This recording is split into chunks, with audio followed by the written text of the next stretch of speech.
Au nom du Père, du Fils et du Saint-Esprit, Amen. D'abord un mot pour les enfants. Vous avez entendu la belle parabole de Jésus, vraiment très parlante. La parabole du bon grain et de l'ivraie. L'ivraie, à première vue, ressemble au bon grain, à l'épi de blé. Mais en fait, dans l'épi de l'ivraie, l'épi est pourri. C'est un blé pourri. C'est pas du bon blé. Vous avez entendu Jésus qui dit « c'est l'ennemi, c'est le diable qui a semé l'ivraie ». En latin, l'ivraie, ça se dit « zizzania ». Si vous regardez dans votre missel, l'évangile en latin, c'est écrit que l'ennemi a semé la zizania. En français, on dit « je sème la zizanie ». Je sème la discorde. Mais si je traduis exactement le mot zizania du latin en français, je devrais dire je sème l'ivraie. Donc semer la discorde, semer la division et semer l'ivraie, c'est la même chose. Semer la zizanie, semer l'ivraie, c'est la même chose. Donc l'ennemi, le diable, sème la division, la discorde dans l'Église. C'est pour ça qu'il faut prier. Vous vous souvenez, la Vierge Marie a dit à Pontmain, « Mais priez, mes enfants, mon fils se laisse toucher. » Donc c'est très important de faire prier les enfants, que les enfants prient, pour qu'on ait du bon grain dans l'Église. Le bon grain, ce sont les saints. On a fêté tous les saints le 1er novembre. Ça, c'est le bon grain. Les grands pécheurs, c'est l'ivraie. Il faut que les enfants prient pour qu'on ait de saints évêques, de saints prêtres, de saints moines, de saintes moniales, de saints religieux, de saintes religieuses, de saints parents, de saints enfants. Il y a beaucoup de bons grains dans l'Église aujourd'hui. Pour les plus grands. Ce n'est pas sans fondement que la Sainte Écriture appelle le diable aussi sous le trait du malin. De facto, le diviseur est très malin. Il est rusé et pervers. Il aime singer les œuvres de Dieu et semer, comme je l'ai expliqué aux enfants, la zizanie, la discorde, la haine. Nous pouvons méditer aujourd'hui sur l'action du malin au sein du champ de blé de l'Église catholique, notre mère. Je vous propose 3 interrogations pour nourrir notre réflexion. Le démon fait-il ce qu'il veut dans le champ de l'Église?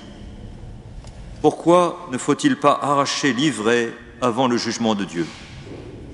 Faut-il toujours laisser pousser l'ivraie dans le champ de l'Église?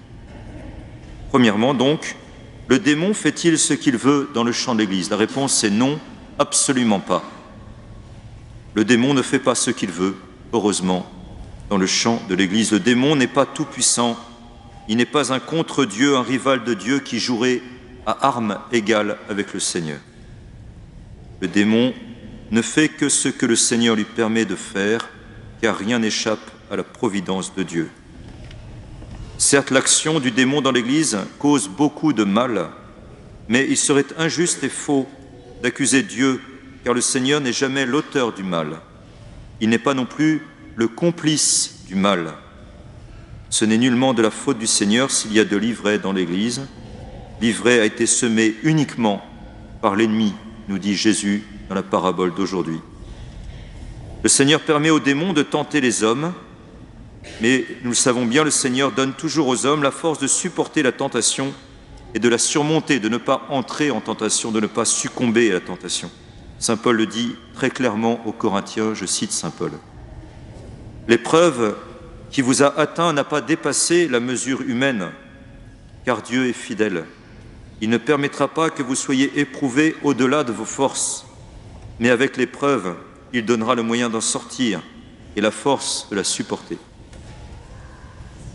Le problème se situe donc au niveau de la liberté des hommes qui peuvent malheureusement se soustraire à l'action de la grâce de Dieu en eux et qui peuvent choisir de faire le mal volontairement et donc de pécher. C'est un fait historique. Il y a de l'ivraie dans le champ de l'Église et il y a du bon grain. Il y a de grands pécheurs et il y a de grands saints. Il y a des papes scandaleux comme Jean XII et Alexandre VI, et il y a des papes admirables comme Saint Grégoire VII, Saint Pie X ou Saint Jean-Paul II. Il y a des évêques pourris comme Monseigneur Pierre Cochon pour condamner Jeanne d'Arc, et il y a des évêques lumineux comme Monseigneur Auguste von Galen ou Monseigneur Stéphane Wyszynski qui pour résister aux nazis et aux communistes. Il y a des prêtres pécheurs et tordus comme le père Bernard Prénat pour agresser sexuellement des enfants, et d'autres saints comme Saint Jean-Marie Vianney pour être au service de la sainteté des enfants. Il y a des politiciens baptisés véreux qui soutiennent à fond l'avortement et qui de surcroît réclament le droit de communier sacramentellement au corps du Seigneur. Et il y a des Saint-Louis, Saint-Édouard, Saint-Henri pour servir le bien commun de leur peuple dans la sainteté, etc., etc. Oui, il y a vraiment du bon grain et de l'ivraie dans le champ de l'Église. Mais il reste que cette permission de l'action du malin dans l'Église est un mystère qui fait partie du grand mystère du mal, que nous ne comprendrons qu'au dernier jour, lors du jugement dernier.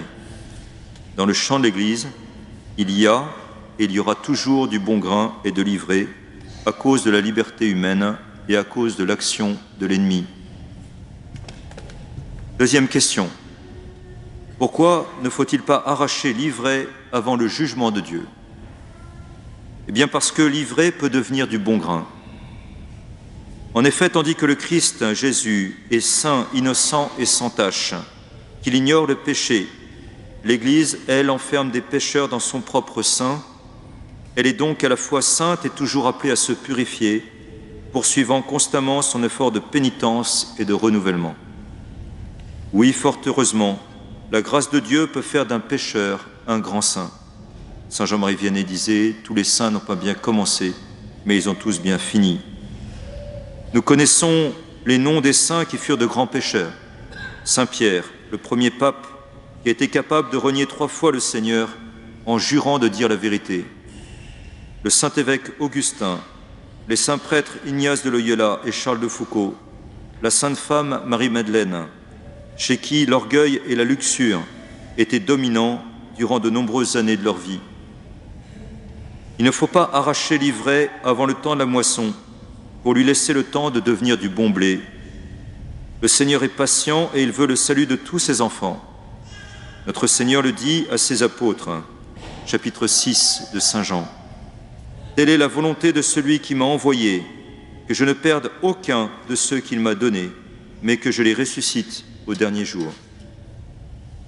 Fort heureusement pour nous, le Seigneur est tendresse et pitié, lent à la colère et plein d'amour de miséricorde. Il ne prend pas plaisir à la mort des méchants. Je cite maintenant le livre d'Ézéchiel au chapitre 33. Par ma vie, oracle du Seigneur Dieu, je ne prends pas plaisir à la mort du méchant, mais bien plutôt à ce qu'il se détourne de sa conduite et qu'il vive. Retournez-vous, détournez-vous de votre conduite mauvaise. Pourquoi vouloir mourir, maison d'Israël ? Oui, le Seigneur veut toujours le salut de tous ses enfants, mais il veut aussi respecter notre liberté. L'amour ne s'impose pas, il se propose. Dieu ne s'impose pas, il se propose, et les hommes le rejettent parfois. Mais si l'ivraie peut devenir du bon grain, malheureusement, le bon grain peut devenir de l'ivraie. C'est aussi la raison pour laquelle le Seigneur dit de ne pas moissonner son champ avant l'heure de la moisson.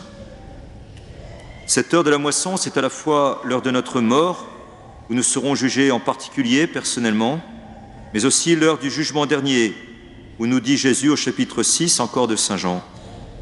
Ce sera l'heure où ceux qui gisent dans la tombe en sortiront à l'appel de la voix du Fils de l'homme. Ceux qui auront fait le bien ressusciteront pour la vie, ceux qui ont fait le mal pour la damnation. Et encore, dans le chapitre 25 de l'Évangile selon saint Matthieu, le Fils de l'homme viendra dans sa gloire, escorté de tous ses anges. Devant lui seront rassemblées toutes les nations, et il séparera les gens les uns des autres, tout comme le berger sépare les brebis des boucs. Il placera les brebis à sa droite et les boucs à sa gauche, et ils s'en iront, ceux-ci à une perte éternelle, et les justes à la vie éternelle.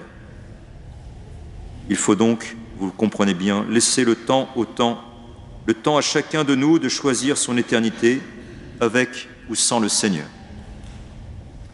Nous arrivons à la dernière question. Faut-il toujours laisser livrer, pousser dans le champ de l'Église sans rien faire? La réponse est non. Non, il ne faut pas laisser livrer, pousser tranquillement dans le champ de l'Église sans intervenir.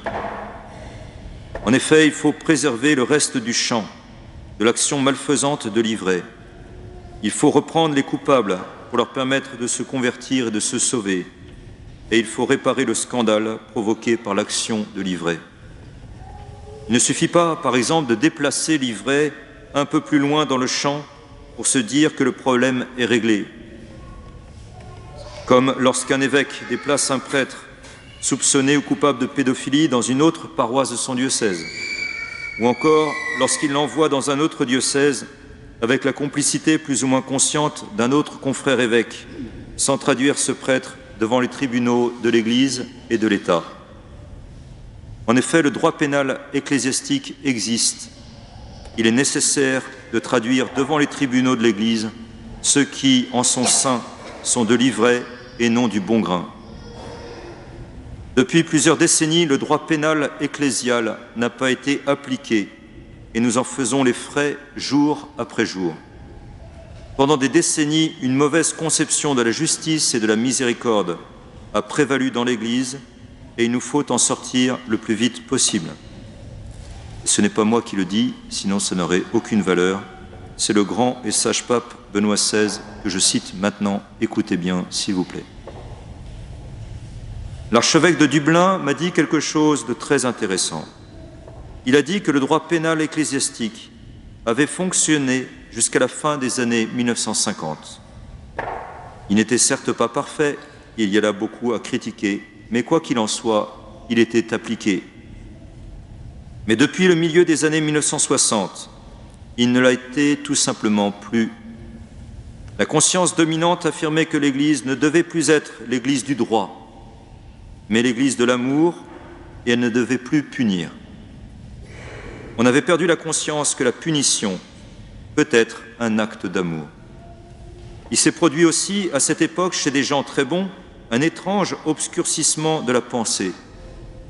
Aujourd'hui, nous devons de nouveau apprendre que l'amour pour le pécheur et l'amour pour la victime sont maintenus dans un juste équilibre si je punis le pécheur sous une forme possible et adaptée. Il y a eu dans le passé une altération de la conscience qui a provoqué un obscurcissement du droit et masqué la nécessité de la punition. En fin de compte, est aussi intervenu un rétrécissement du concept d'amour, qui n'est pas seulement gentillesse et amabilité, mais qui existe aussi dans la vérité. Et que je doive punir celui qui a péché contre le véritable amour fait aussi partie de la vérité. Fin de citation. Vous le voyez, mes bien chers frères et sœurs, l'existence de l'ivraie dans le champ de l'Église est à la fois un mystère, parce que le Seigneur laisse une certaine latitude à l'ennemi. Elle est aussi une nécessité pour laisser à chacun le temps de choisir de servir Dieu et son prochain ou de se damner éternellement. Elle est enfin un mal à combattre avant le temps de la moisson, par souci du bien commun de l'Église, du salut des âmes, des coupables comme des victimes.